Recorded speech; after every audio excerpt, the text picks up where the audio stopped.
ભારતના અલગ અલગ રાજ્યોમાં લગ્ન પ્રસંગમાં લગ્ન અનુરૂપ કપડાં પહેરી નજર ચૂકવી સોના ચાંદીના દાગીનાની ચોરી કરનાર આંતરરાજ્ય કડિયા સાહસી ગેંગની ધરપકડ કરવામાં આવી। પોલીસ દ્વારા ચોરીના અનડિટેક્ટ ગુન્હા ડિટેક્ટ કરી ચોરીમાં ગયેલા સોના ચાંદીના દાગીના તથા મોબાઈલ ફોન તથા મારુતિ સ્વિફ્ટ કાર સહિત ₹20 લાખના મુદ્દામાલ સાથે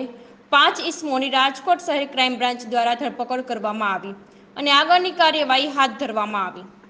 રાજકોટ શહેર અને રાજકોટ જિલ્લા વિસ્તારની અંદર અમુક સમયથી એવા બનાવ બની રહ્યા હતા જેમાં લગ્ન પ્રસંગની અંદરથી કોઈ કિંમતી ઘરેણાં તથા રોકડ રકમ સાથેના બેગની ઉઠાંતરી કરી અમુક લોકો નાસી જતા હતા। એક પછી એક અનેક બનાવો બન્યા જેના કારણે જે લગ્ન પ્રસંગની અંદર આવનાર લોકો હતા તેમાં પણ ઉહાપો થઈ રહ્યો હતો। તેને ધ્યાનમાં રાખી રાજકોટ શહેર police commissioner Raju Bhargav sir દ્વારા ક્રાઇમ બ્રાન્ચની ટીમની એક સ્પેશિયલ કામગીરી સોંપવામાં આવી અને તે પીએસઆઈ ડીસી સાકરિયા દ્વારા અને તેઓની ટીમ દ્વારા આખું આ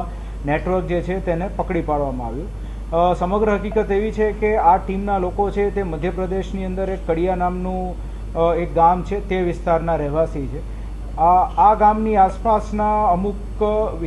જે લોકો છે તેના દ્વારા એક આખી શાળા ચલાવવામાં આવે છે જેની અંદર આ પ્રમાણે કઈ રીતે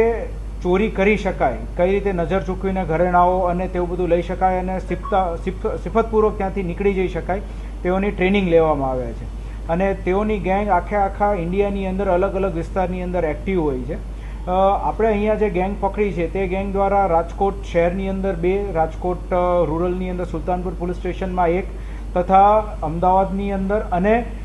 તે ઉપરાંત મધ્યપ્રદેશ, ઉત્તર પ્રદેશ અને રાજસ્થાન આ 3 રાજ્યોની અંદર અનેક ચોરીઓ આચરવામાં આવેલ છે જેમાંથી આપણી પાસે જે એફઆઈઆર છે તે મુજબ આપણે આશરે 15 લાખ ઉપરાંતનો મુદ્દામાલ પણ જે કિંમતી મુદ્દામાલ છે તે કબજે કરેલો છે તેઓની પાસેથી। આ ગેંગની એમો એવી છે કે પોતાની સાથે જે છે તે નાના બાળક હોય તેવા કોઈ સ્ત્રી અથવા પુરુષ તેમને સાથે રાખે, તેની ઉપર એક એનો ગાઈડ મેન્ટર જેવો વ્યક્તિ હોય તે સાથે રહે અને આ છોકરો અથવા છોકરી જે છે તે જે તે લગ્ન પ્રસંગ હોય તેમાંથી બેગ, પર્સ ચોરી કરીને નાસે। જો પકડાઈ જાય તો તરત જ તેનો જે ગાઈડ અથવા મેન્ટર હોય તે તેને બચાવવા માટે આવી જાય કે ભાઈ નાનું બાળક છે એનાથી ભૂલ થઈ ગઈ, છોડી દો। અને જો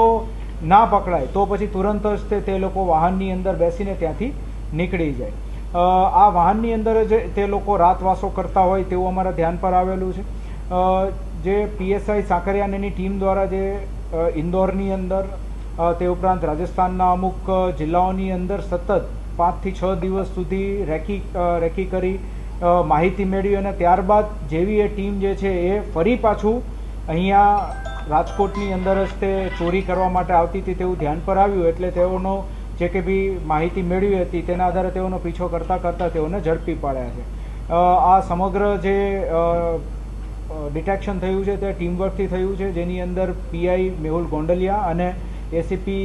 ક્રાઇમ ભરત બસિયાનાઓ દ્વારા પણ સતત સુપરવિઝન અને માર્ગદર્શન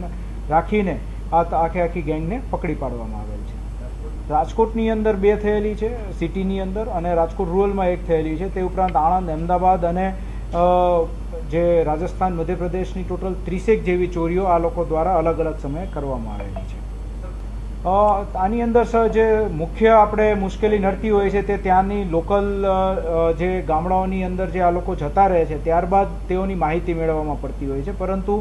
અલગ અલગ સોર્સિસથી બાતમીદારો રોકીને આશરે 2-1 મહિના ઉપરાંતના સમયથી તેની ઉપર વર્ક ચાલી રહ્યું હતું કારણ કે સૌપ્રથમ ચોરી 2 થી 3 મહિના અગાઉ થઈ હતી એટલે ત્યારથી જે આખો એરિયા ઝીરોઈંગ કરવામાં આવ્યો હતો, તેઓની મુવમેન્ટ સ્ટડી કરવામાં આવી હતી અને તેના આધારે જે સચોટ માહિતી મેળવવામાં આવી તેના આધારે પછી આ ગેંગને પકડી પાડવામાં આવી।